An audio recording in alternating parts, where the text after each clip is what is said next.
Making some more videos just before heading back to the Isle of Man tomorrow, and one of the items that was given to me at the Edinburgh meet was this card case. Now this is not just a card case, it's a power bank.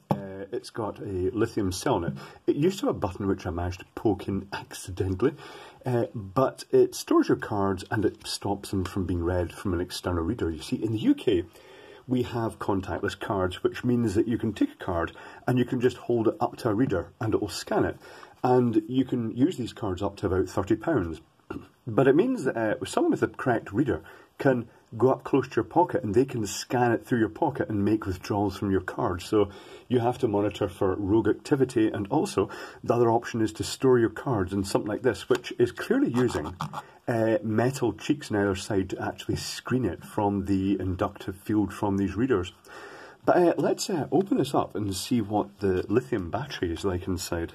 So I see a couple of screws here, which I'm not sure how much access is going to give, because there are only two at one end, which is a bit odd. My apologies for the sound of the washing machine in the background. I'm just doing some laundry before I head back. So is this going to open, or is that going to come off there? I think the metal may come off. Ooh, this is not as easy as it looks. This, incidentally, is a spudger I got while I was here because I forgot to bring my tools over, and it's rubbish. It really, the end of it just distorts. It feels really light and flimsy compared to the normal one, and it's very, very easy to bend. I've had to mash and straighten the end because it's very easy to damage it. It's not very good at all, I'm afraid. Where was I? I was trying to open this up. Right, okay, let's try again because I've just pushed a latch over. So I'm trying to get this into this battery pack here. Is this going to work if I try and prise the metal cover off it? Keep in mind there's a lithium battery in here. I don't necessarily want to... Oh, I wonder if that looks like a phone-style lithium battery, or am I just seeing the plastic case here? No, I'm just seeing the plastic case. That is a very standard-looking circuit board. What about... Oh, there's screws. That's better. We've got more screws to take out. I'm using LED light at the moment, and it's pretty good LED lighting, but my camera here doesn't have a colour setting, what do they call, automatic white balance setting that totally matches the output of the LED.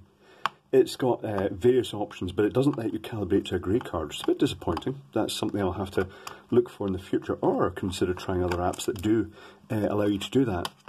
Although it depends on the phone what functions you're allowed access to. I will say when I shook this it rattled, so I get the feeling this battery in here may be loose.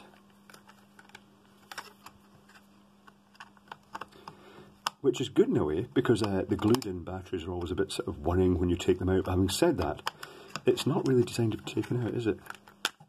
There we go, the battery is loose. And now the module pops out. So what capacity? It doesn't actually say what capacity it is. It's got a little foam pad to stop it bouncing about. And there's a little button for activating it. It's showing it's low because I deliberately discharged as much as possible just in case I had a little incident with the battery. So the cover that I've now mutilated, is that aluminium or steel? It looks like aluminium. One moment, I'm just going to find a magnet. Have I got a magnet here? I don't see a magnet here. I'm going to go and grab something. One moment.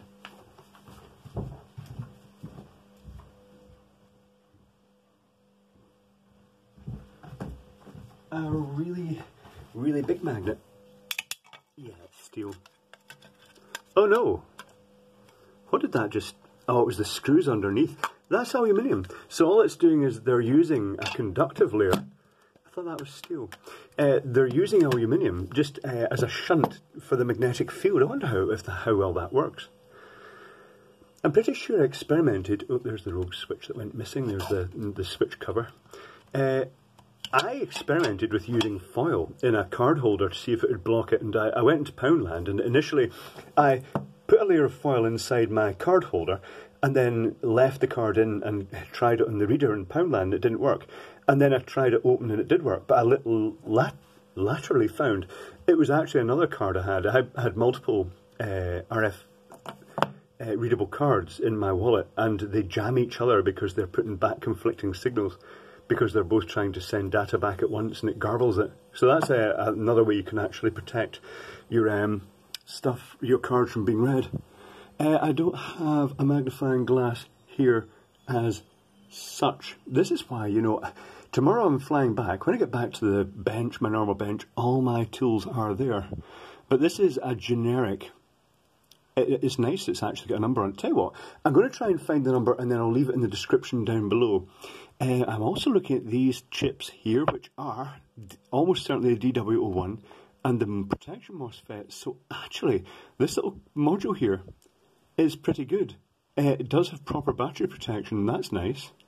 So it's pretty smart, very functional. It's completely non-functional now that I've destroyed it. But it's a way for protecting your cards and also getting at least some charge to boost your phone up while you're out and about.